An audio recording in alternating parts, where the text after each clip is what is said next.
A man is in a remote area of Canada. He chops down 4 tall wooden posts and then does nothing with them.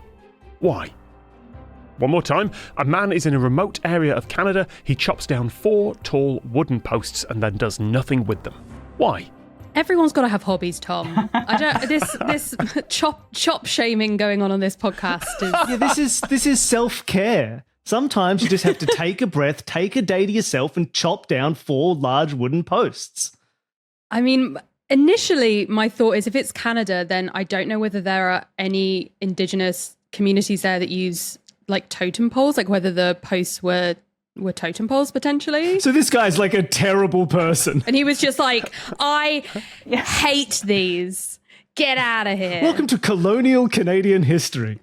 You know, it's a possibility. We went first with the hobbies, then with the hate crimes. And I was going to say I shouldn't laugh at that. I have been to parts of Canada with some really dark history in them. We should move on from this, and I'll tell you definitively, not totem poles. I was going with like for a reason, not just for hatred. All right, just to be clear, not totem poles. I'll just cut that one off at the pass. Got it. I'm thinking because like initially chopping a thing down makes you think of trees, and that makes you think of harvesting wood in order to use the wood, and the idea of not doing anything with it makes me think maybe it's some poles that were kind of in the way of something, like a flight path, or some wires that needed putting up, or something.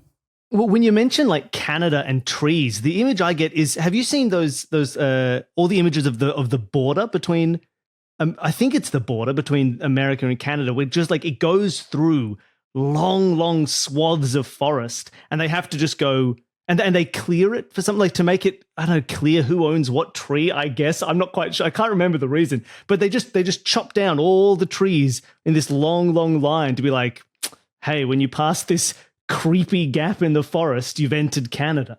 I think it's called the slash. That's even creepier. Ooh. They just clear cut a huge wide swathe of forest to say, yeah, this is the border. You want to try and sneak in? You're going to have to cross this wide open area that we've probably got cameras on. You have to cross the slash. That's exactly as creepy as I thought it was. Mm-hmm. Seems very unstereotypically Canadian. Yeah, well, maybe Americans cut it. It's not Canada doing that. Yeah. That's it. That makes sense. I'm just imagining like who got the wood and whether they like distributed it based on which side the trees were on, but any trees that were on the border, you kind of cut it in half and you get half a log each. Actually, I wonder who does the cutting.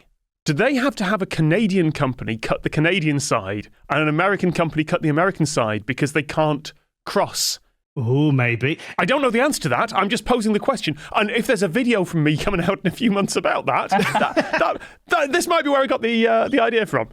It's like when you see those bits of shared lawn where one person just does their half of the lawn, and so one's overgrown and the other's nice and well kept. I did say posts, though. I didn't say trees. I did say posts.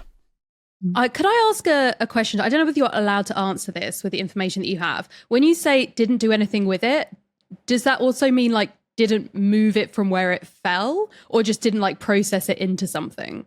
I mean, I would have been very surprised if he'd done anything other than just let them fall. Okay, so what's a good post to cut? Like, let's get some posts out there. Yeah, is it like some kind of infrastructure? Yeah, like a telegraph pole or telegraph pole. Good post. Very good post. Oh, haven't you just done a thing with telegraph poles, Katie? It's this weekend. We're going to go and make a giant sundial out of a telegraph pole. Basically, just That's like so cool. measure where the sun moves and where it casts a shadow. And it turns out the maths is horrible, but we're just going to look at where the shadow is and mark it on the floor. The man in question hated sundials. He was like, we can't let anyone know the time. Cut them down. I worked recently with a long barrow. Just a modern like burial mound chamber that someone's built, and it lines up with the summer solstice. And the guy who designed it is just like, yeah, they think it takes lots of computing and tables, and actually we just got up on the solstice and put some sticks in the ground and like drew some lines. We just saw where it was. You are right, Katie. It's power poles, not telegraph poles, but that's what we're looking at here. Okay, so we're back to vindictive. Yeah, is he trying to cut off the power to something? Or if you cut the poles down, does the wire just not like drop down and still be connected? It did cut the power. Okay. I feel like protest, crime, japes. Those are my three. And what about this question? I know you love protest, crime, and japes, but what about in the context of this question? I mean, it could be any of them, to be honest. Those are actually names for identical triplets in a Disney movie. Perfect. Oh, I wish. I mean, so crime, obviously, if you're wanting to, cut communications or power to someone. By definition, yeah, it's criminal damage or the Canadian equivalent. Yeah, that in itself is crime. But like in terms of why you might do it, if it was going to be, especially if I feel like with crime, you wouldn't be worried about cleaning up afterwards. You wouldn't be worried about like, I just cut the power to this person's house so I can like rob them or something. I'm going to just clear those out of the way. It's not vengeance and it's not japes. And while cutting down was a crime, it wasn't in service of something more. Yeah, so he wasn't like cutting the power to a bank somewhere.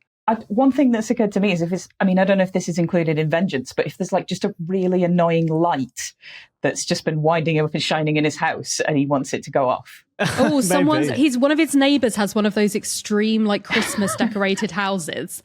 And he's like, absolutely not. We got to get rid of all of these. Way quicker to chop down these posts than it is to unscrew all these light bulbs. Remote area of Canada. No neighbors then. No Okay. neighbors. So you're in a remote area. Cast your minds to remote Canada.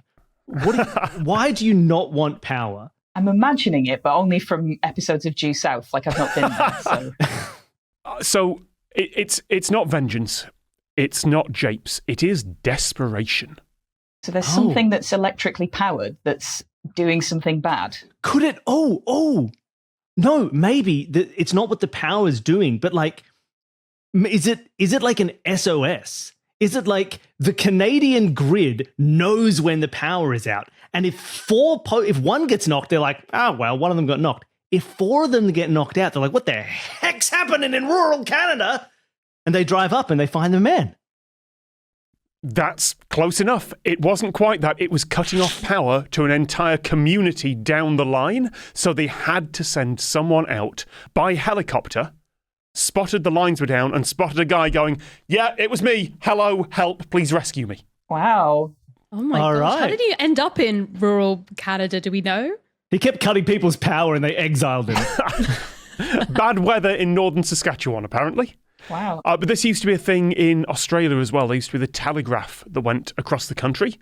And if someone was lost in the outback, they would find some telegraph poles, break the wire, and they knew at some point some poor sod would have to trek out there, fix the wire, and give them a lift back. I'm just sort of imagining someone who's lost enough that they can't like get themselves home, but they do have a saw and can cut down a pole. Like that, So yes, this was a man in northern Saskatchewan, lost in bad weather, who cut down power poles so he could get rescued.